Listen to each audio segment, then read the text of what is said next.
Some audience members, have emailed us questions about what it's like to attend a concert at the Vets right now, particularly a Rhode Island Philharmonic concert. I thought we could answer a few together. One of the big ones we get is, can people buy a ticket night of? And I'll take that one. And the simple answer is not to attend in person, but people can buy tickets to live stream the concerts at home right up to the start time of the concert. It's better to do a little bit in advance so you can work through the technology, but you can do it right up to concert time. Only subscribers can attend in person, so the experiences we're talking about are going to be for our current subscribers who will be choosing to come in person to the concerts. So maybe you can talk about when doors open for our 5 p.m. and 8 p.m. concerts. Doors will continue to open 1 hour before the concert. So a 5 p.m. concert, the doors will open at 4 p.m., 8 p.m. concert, the doors will open at 7 p.m. So it allows us, the full hour window to screen everybody coming in. Can you talk about that screening? When you first come in, you'll be greeted with hand sanitizer dispensers.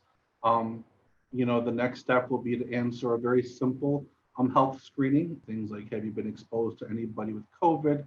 Are you experiencing any of the symptoms? A basic verbal questionnaire will be asked of all patrons coming in.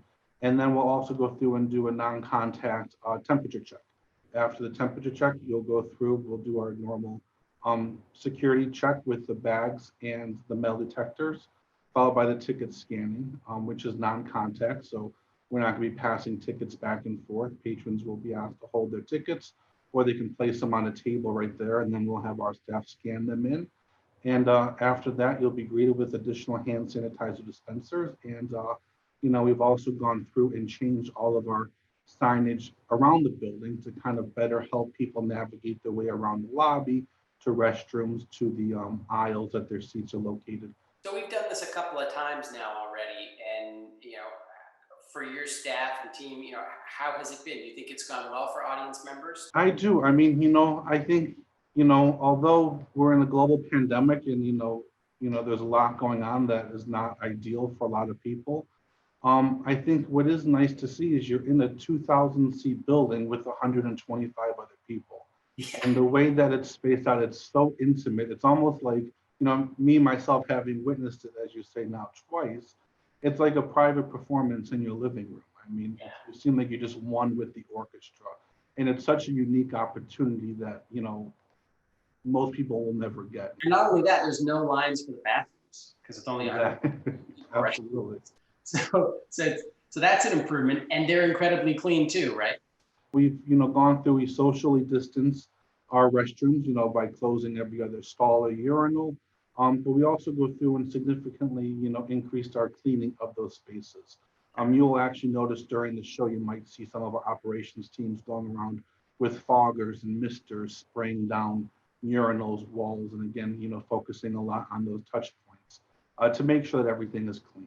And of course, we haven't said it, but every patron will be masked, right? Mm-hmm. Every patron will be socially distanced from those who are not in their household. So even if subsequently to attending, a patron did test positive for COVID, the chances that they would have transmitted that to anyone else are slim to none, correct? Absolutely. Yeah, no, we've taken significant measures to lower the risk of exposure to anybody in the building, from, air filters, we've, all of our HVAC filters have been replaced with the MERV 13. We've been able to adjust the dampers and bring in additional outside fresh air.